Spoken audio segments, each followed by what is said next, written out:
When you come across seals on land, one of the first things that you'll notice about them is their scent. They definitely have a smell to them, and you can't ignore it. It's pretty strong.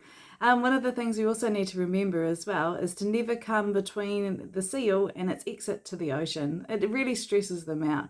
They always want that opportunity to be able to escape if they need to.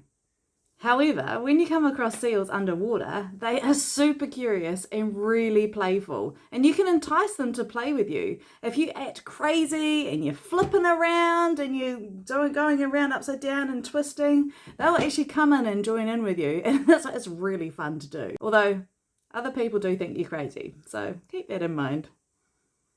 Once during a scuba dive, I had a seal that was absolutely enamored with the tip of my snorkel. It was fluorescent orange and it obviously just really caught its attention.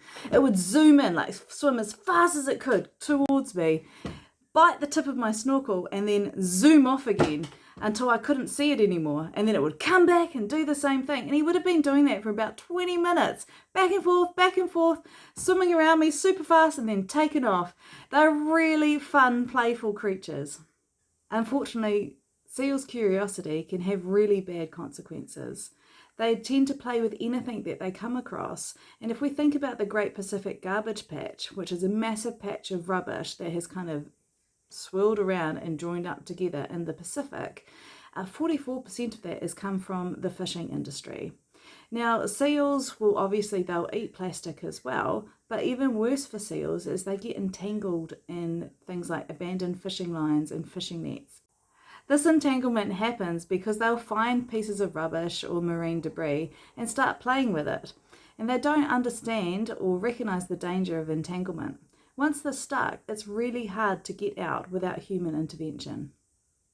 This entanglement will slow down how fast that seal can move through the water, and in some cases it will even mean that they cannot make it back to the surface to take their next breath, so it results in drowning. One of the scariest things for a seal is if they get entangled as a small pup. And what ends up happening, often the seal will get entangled around its neck and it will continue to grow. So as it grows, this entanglement gets tighter and tighter and tighter, and it's really painful for them, and it can end up causing them to die as well. When we think of how we can protect seals, we think of the big rubbish as well as the small. Things like fishing nets, abandoned tyres, anything that a seal can play with and then get trapped inside. So anything that can fit around the head and get trapped around the neck, or around the head and the fin, I've seen that as well. And it's really important that we're cleaning up everything we can that's going into the ocean.